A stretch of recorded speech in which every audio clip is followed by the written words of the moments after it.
Democratic Republic of Congo.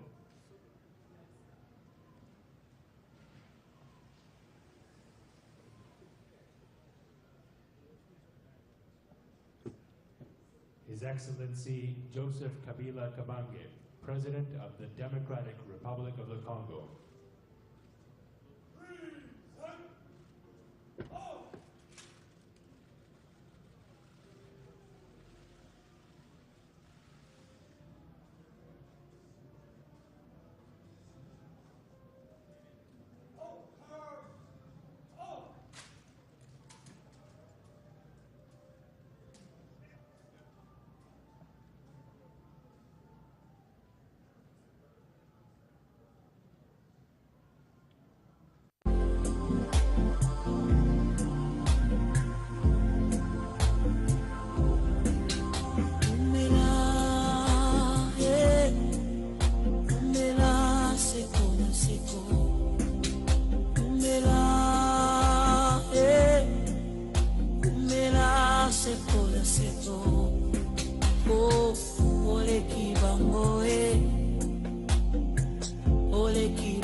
Bonjour, welcome sur Welcome TV.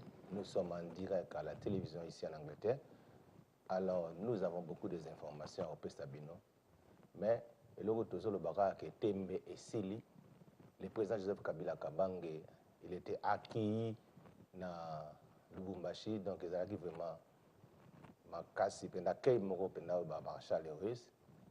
Donc, il y a mon bolanda.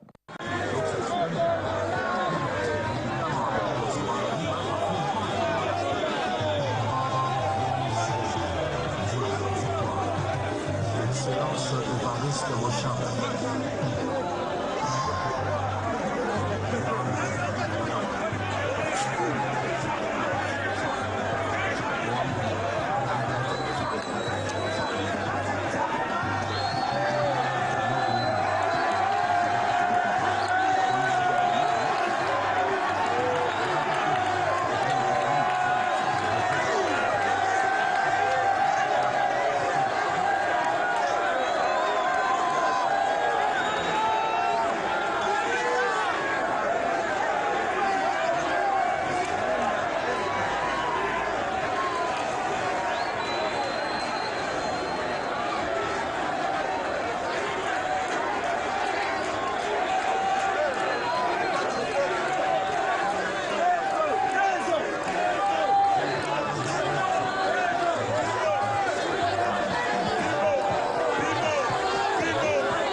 Mesdames, Messieurs, bonjour et bienvenue à cette édition d'actualité sur Digital Congo. L'actualité est dominée ce lundi par le processus électoral. Contrairement à l'accord signé le 31 décembre, les élections ne seront pas organisées en décembre de cette année. L'insécurité occasionnée par les groupes armés et milices dans le Kasaï et ses environs n'est pas de nature à favoriser le déroulement des activités préélectorales, a indiqué le président de la centrale électorale, Corneille Nangaa, qui n'est pas allé par le dos de cuillère au cours d'un point de presse à l'issue d'une réunion sur le processus électoral en République démocratique du Congo, organisée au siège parisien de l'Organisation de la francophonie, précisé qu'il n'était pas possible d'organiser les élections avant la fin de cette année. La CENI dit se remettre à l'article 4.2 de l'accord de la Saint-Sylvestre qui stipule que dans l'hypothèse de la non-tenue des scrutins au plus tard en décembre 2017, le CENSA, le gouvernement et la CENI peuvent unanimement apprécier le temps nécessaire pour le parachèvement des dites élections. Alors, welcome back to Welcome TV. Pas d'élection présidentielle en 2017. Le président de l'Assemblée nationale, Aubin Minako, a déclaré qu'il était déjà impossible de penser à organiser les élections en 2017. Les expertises électoraux l'ayant déjà démontré lors des dialogues de la Cité de l'Union africaine et des centres internationaux. On l'écoute au micro de Alain Goma et après chronogramme des élections du gouverneur de 11 provinces du pays, c'était le mardi, que devraient être rendus publics les pornographes. Il s'agit ici de celui concernant des gouverneurs de 11 provinces dont la rencontre a été juridiquement constatée. La nouvelle a été à Pour organiser les élections, il faut que tout le monde soit enrôlé partout. Il faut que toutes les opérations techniques soient accomplies, notamment les urnes doivent parvenir partout, les différents délais doivent être respectés. Il faut une loi pour déterminer le poids de chaque circonscription électorale. Et tout ça, avant de passer commande des bulletins de vote, il faut qu'on sache qui sont les candidats. Donc on ne va pas passer commande maintenant, etc. Voilà, les experts nous avaient démontré cela à la Cité de l'Union africaine. Je préfère être franc. Et il y avait deux discours. Qui va assumer le fait que sur le plan technique, les choses sont claires, les élections devaient être organisées plus tard. Personne n'a voulu assumer, notamment particulièrement l'opposition. Et voilà, nous avons, je crois, au niveau de l'Union africaine, nous avions fixé la date de avril 2018, mais avec une déclinaison de toutes les étapes. Donc le tableau était clair. Nous sommes allés au centre interdiocésain. Cette fois-là, on a fixé décembre sans un tableau clair. Sans un tableau clair. Et donc aujourd'hui, tout celui qui veut organiser les élections, comme l'a affirmé et martelé le président de la République depuis toujours, doit se poser ces questions. Premièrement, est-ce que nous avons finalisé le processus d'enrôlement? Est-ce que nous pouvons organiser les élections sans le Grand Kasaï? La réponse est négative. Il est question de lancer déjà les préparatifs de l'enrôlement au Kasaï. Nous nous préparons et d'ailleurs cette semaine, nous allons nous rendre même pour faire la première évaluation. Il est temps pour nous de lancer l'opération d'identification et enrôlement des électeurs au Kasaï. Deuxièmement, il était aussi question de voir la question de la sécurisation, surtout dans les zones où nous sommes opérationnels pour l'identification et enrôlement des électeurs. On parle à Kinshasa de certaines activités du genre monnayage et autres. Nous avons passé à revue cette question. Mais en même temps, les week-ends passés, le ministre de l'Intérieur nous avait saisi la CENI pour constater un certain, disons, la vacance en poste au niveau de certaines provinces. Nous sommes donc venus pour discuter sur la question et demain nous allons publier le calendrier électoral en rapport avec l'organisation des élections dans plus ou moins 11 provinces. C'est ces deux questions et nous pensons demain nous aurons un communiqué là-dessus. Alors, welcome back to Welcome TV. Nous venons de voir les images pour Moni Binomoko. Alors, nous avons dit que nous avons prière et bandaki depuis le 21 à minuit. Donc, c'est aussi le 22 à minuit. Alors, bandeko, nous sommes au Mastanga Bisso. Nous sommes West Drayton à partir déjà 20h. Nous avons prié ensemble pour nous faire là ensemble. Alors, nous sommes un moment de prière. Parce que dès que le bipenda qui non Congo, ils en ont besoin de prier. Alors tout l'anda, notre équipe au Bazana Congo P, Baza Penabiso Elongo, le pasteur David de ACVS, Baza Penabiso Elongo na prière pour na Congo, Bongo la Ozonga la Bino. Alors princesse.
Welcome back sur Welcome TV. Alors, pour yo qui adoration. Alors vraiment, tous vraiment on a besoin il y a prière dans Congo parce que Nzamba sala biso grâce ezaka Nzambe akoyoka mawa na biso, Nzamba akoyoka kolela na biso. Aza Nzambe na nguya, aza Nzambe na bomoyo. Alors, nalingi na pesa ndeko moko courage parce que notre texte de base, tous dans un livre, il y a Psaume 37, verset 4. La Bible nous dit ceci, Psaume 37, 4. Fais de l'Éternel tes délices et il te donnera ce que ton cœur désire. Je répète, Psaume 37, verset 4. Fais de l'Éternel tes délices et il te donnera ce que ton cœur désire. Très, très important, et ça, passage mon koyo. Les autres personnes m'ont bien aimé. Nous avons vraiment la prière d'être le que la prière à 24 heures, tu relis à Ratibuto. Peut-être même si on le mais Saint-Esprit et que pousser ngana kende kokotama na muzino la prière. Alors Père, je te recommande ce moment entre tes saintes mains. Touche le cœur de ton peuple et que l'Esprit qui enseigne ton peuple cet après-midi dans les noms puissants de Jésus-Christ. Amen. Et comme j'avais dit que la Bible est claire dans Psaume 37, verset 4, que de faire de l'Éternel tes délices et il te donnera ce que ton cœur désire.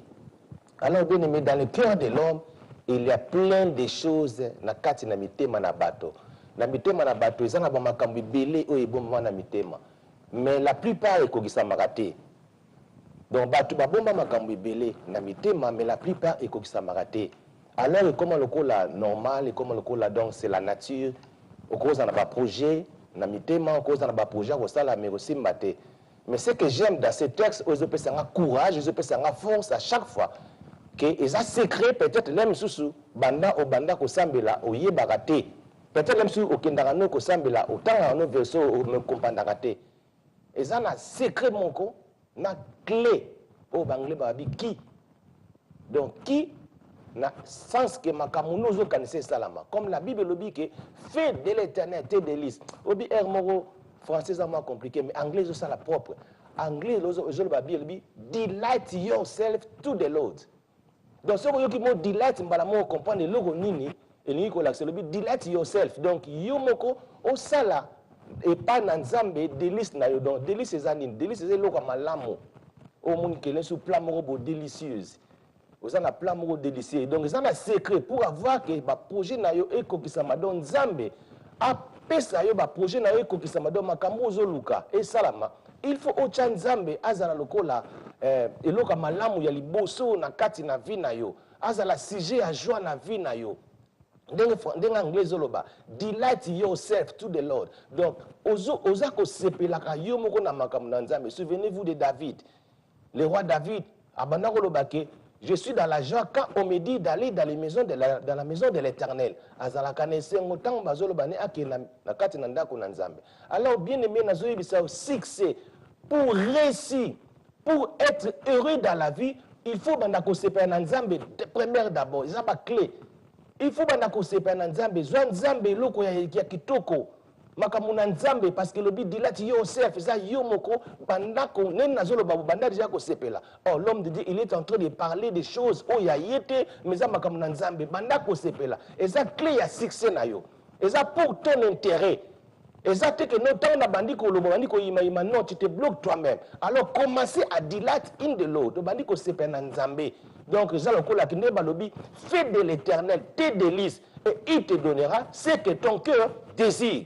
De banda kosala Nzambe eloka malamu ya vie na yo banda kosala Nzambe plaisir délice ça plaisir au bandi ko sepela comme je suis en train de parler banda ko sepela non le pasteur est en train de parler makambo oyo kosala ke makambo ngana zala wana motema ya bien ekokisama alors il faut na sepela na pasteur bienvenue il faut na sepela na matia na ye parce que ça yete za Nzambe il est en train de parler na kati na ye et ça succès na yo c'est pour ton bien alors bien aimé tout ça vraiment la terre belete parce que on est toujours en train de prier Nzamba sunga biso et que na kozonga na premier na on continue le message oyo alors bolanda ba reste à programme mais là on a zoti que là moto zo la nanga cet après-midi Nzambe plaisir na yo makamno yo kokisama na de nom puissant de Jésus-Christ amen. Kin Live, magazine proche du Kinois. Kin Live, la vie à Kin. Nangambu ya majorité présidentielle, président ya Ajokaka Zombi Fabrice ye abengi bilenge ya République démocratique du Congo balanda mbengami ya opposition to ya basangote pambate pona ye banso bayebaki ete maponami na mbula oyo ezalité bayi politique babengami ya koloba bosolo na peuple kasi kobuka lokuta te pambate pona président ya Ajokaka Zombi Fabrice banso bayebaki ete maponami ekobongisama te na 2017 ezala opposition oyo etambusamaki na président UNC Vital Kamerhe na masolo ya Union africaine to basango oyo batambusaki masolo ya centre interdiocésain pambate Corneille Nangaa atalisaki polele na bato nyonso ete techniquement ekozala pasi kobongisama ponami na 2017 Zombi Fabrice abengi opposition na mobimba nango pe basango ya kozala na vérité pe abengi bilenge ya kolanda mbela na bango soki mokete se ndeko Vital Kamerhe bolanda ye te baza bato lokuta soki solo balingi peuple congolais ndeko Vital Kamerhe esika azali ayebi te eza pratiquement impossible meme tozwi ye totie na place ya Corneille Nangaa akosala eloko moko te bamupe est-ce que ebandi nde lelo bamupe basanga mobulu na kati ya Congo ebandi lelo te mais na kombo ya nzambe ya bakoko oyo biso ba chef coutumier tolobaka chaque jour peuple congolais akokufa susu te mpona bamagie na bango wana peuple congolais akokufa susu te mpona magie ya bamupe totika kokontinue kosakana na peuple congolais soki toyebi vérité ya likambo tolingaka te kobalola vérité mpona baintérêt personnel lelo bango bakopelisa moto koloba ete ndeko Corneille Nangaa adémissionné. Est-ce que solo balingi élection na mboka Congo ou balingi te? Parce que ceux qui le ndeko Corneille Nangaa a démissionné pour être to voter lisusu président Seni Mosusu oyebi consommation combien de mois mosala na bango kaka yango wana yango ngai nazoloba na jeunesse congolaise peuple congolais esika nyonso ozali 2017 ezali pratiquement impossible pour tosala maponomi biso nyonso kuna na kati ya cité de oya batielaka biso yango boye balobi bato ya mayele bokende bolakisa ngai soki toza capable ya kosala bazolinga baya esika bandeko na bango bayei esiko komona lelo oyo bandeko ndeko Basile bandeko Chibala lisanga bonganga lelo bakomi wa ba ministre siko bandeko na bango batikali libanda oyo bazwaki te nde balingi bapeya biso su mosala tobimela bango na balabala soki baye kozwa bokonzi langage echange Vital Kamerhe azalaki na bulke akobenda plan erate ye na maboko yango moni alamuki Vital Kamerhe tika peuple congolais kimia maponami ekosalema na 2000 pambate mokonzi ya mboka Joseph Kabila Kabange azali na kosala maso na ntina ete ezala maponami oyo ekolandisama na mobulu te kasi oyo ekotia kimia na mboka elobi Zombi Fabrice tolobi Tibo Koyoka élection ezali na 2018 Kin Live, magazine proche du Kinois. Kin Live, la vie à Kin.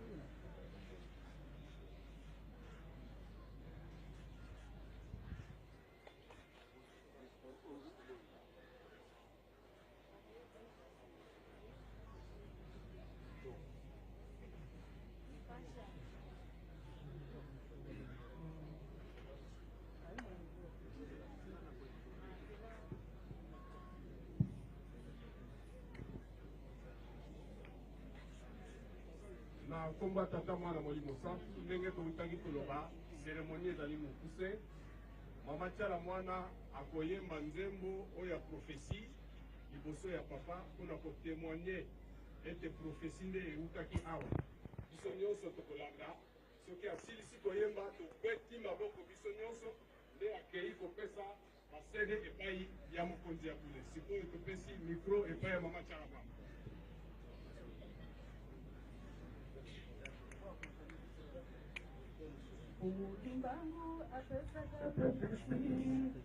Bongo ekozwa lipanda mondele akokoma moto mwindo lelo tomoni yango simokimbangu apesaka profesi bongo ekozwa lipanda mondele akokoma moto mwindo lelo tomoni yango alobaka prezida ya mina koya akozala elenge yende akofandisa makambo yende akotonga mboka raisi Kabila 4 chiffre 4 toza nsima na yo oyo atumoli yo atumoli kimbangu oza mwana bilaka Joseph Kabila 4 chiffre 4 toza nsima na yo oyo atumoli yo atumoli kimbangu oza mwana bilaka. Merci beaucoup.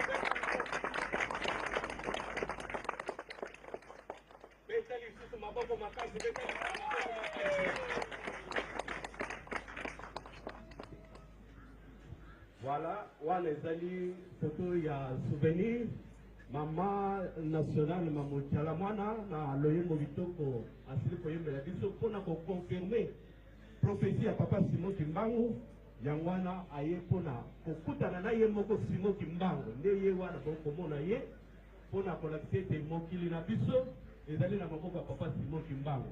Donc mokolo malelo ezali esengo pamba te manso maleki na kimia et puis confirmation ya nzembo Mama nationale Tiala Mwana apesi biso et fongoli président mato ya bato banso. Chants et danses accompagnés des sons des fanfares, c'est dans cette ambiance que la délégation de femmes messagères de paix, FMP, a été accueillie dans ce centre d'enrôlement des électeurs. Conduite par sa présidente Mami Kankou, ce regroupement de femmes est venu s'acquitter de son devoir civil. De l'enregistrement à la capture, la dame de paix obtient enfin sa carte d'électeur. Dans leur marche de sensibilisation de plusieurs kilomètres, les femmes messagères de paix ont trouvé une aubaine pour vulgariser les idéaux de leur structure au profit de cette communauté.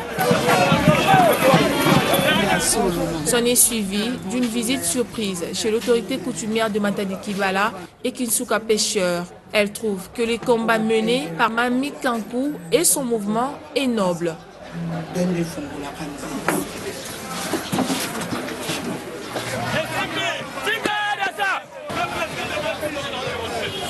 Pour boucler la boucle, une rencontre d'échange FMP et population est intervenue. La présidente a bien communié avec sa base de Mongafula. Nous avons besoin d'élections pour l'alternance. Alors, pour l'élection, voter, vous avez besoin de carte électeur. Voilà pourquoi moi je vous encourage, je vous appelle, vous devez s'enrôler massivement. Nous sommes les femmes messagères de paix. Congo est un trouble mingi. Nous avons molimo kimia, troté ambalo kimia. Tolingi kimia kota na Congo mobimba. Nous avons besoin de maman va téléviser Congo. Dans ce combat, le messagère de paix compte sur l'implication de tous. Tokomona tina mokonzi mboka. Pour si to bandi ja komona ba leader rebelle. Komona ki ya UDPS secrétaire général Kabunda yambaki biso ba maman messagère de paix tozokende koyebisa bango kimia tokosala rapport ya mosala nyonso te tozosala tokende otikela mokonzi ya mboka bakongole balobi boye balider balobi boye bamama mpe mpo na kimia makila etangi mingi oyo etangi ekoki. L'implication des femmes congolaises à FMP de manière à véhiculer la paix au quotidien et à la nécessité de s'impliquer pacifiquement au processus électoral.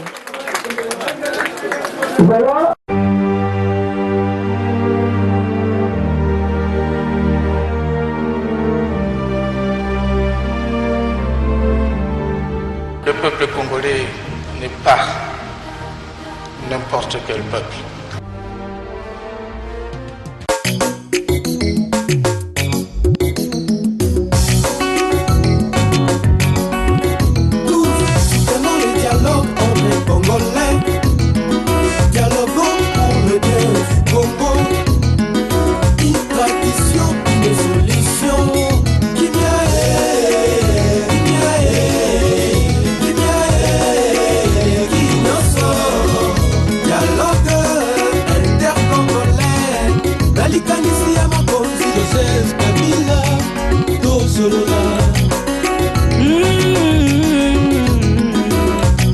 Bana Kongo bofungola matoyi boyuka likambo oyo ya kosolola etali moto nyonso ezala opposition to pe majorité oya tosangana na bolingo ya Kongo toyokana mpona kobongisa mboka oyo Nzambe apesa biso Kongo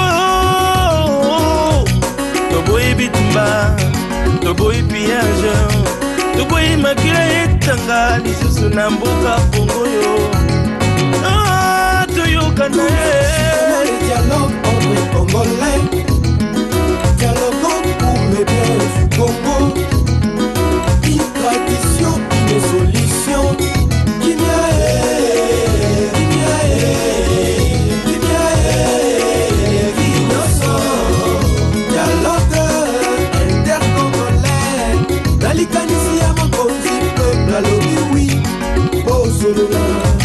Bana Kongo tandi ma dialogue mpona kobatela babie ya Kongo kobebisa mboka ezalaka na ntango moke kasi mpona kobongiseliaka mikolo ebele toyeba kobatela oyo esi tomoni na biso dialogue pour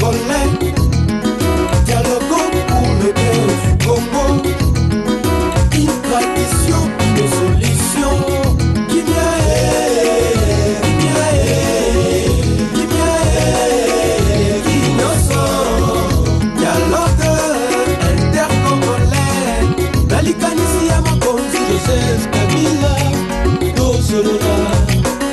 Bon, tatoué, ou doit me choisir dialogue. Dialogue qui dit plutôt, bikengele kuyikilangana, kumvangana, mushindwa kulongolomana mutungo ja Kongo. Mujitala Jones, kinji bito papa. Etobana ya bandudu kana betuzo la Kongo. Isa betu solule, wanama. Isa betu yidike, funu mingi. Isa betu solule, na kindu ya mfumu ya bola. Mana Kongo, tochali kama na mesa poto kumisa. Likambo etali moto nyonso opposition majorité buya tusangana mpona modernité ya Congo. Le dialogue entre Congolais, dialogue pour le bien du Congo, une tradition, une solution.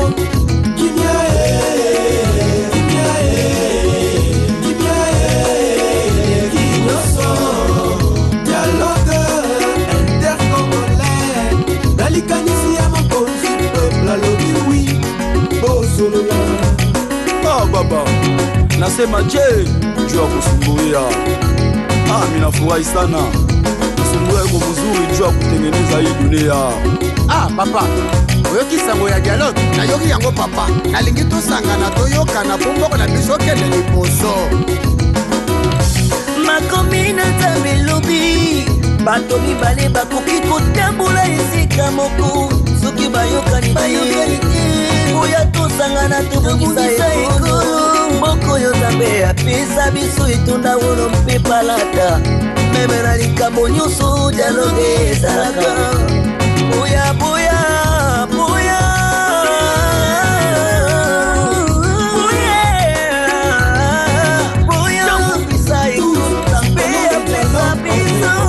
quel que soit ton parti, quelle que soit ta religion, militant comme combattant, quel que soit ton âge, quelle que soit ta province. Et cette affaire nous concerne tous, son excellence Mova Sakani, n'est-ce pas maman Micheline Koulumba?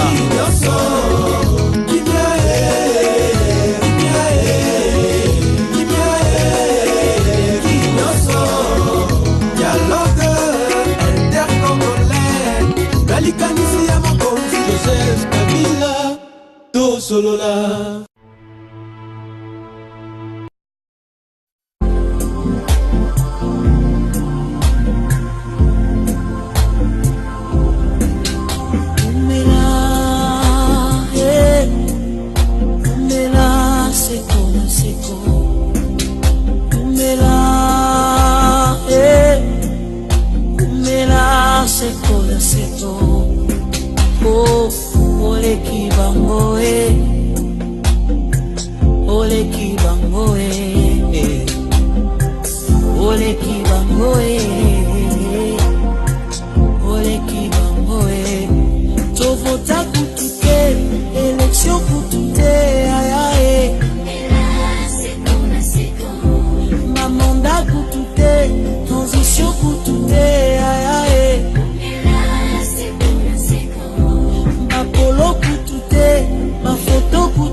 Majorité pour tout, opposition pour tout.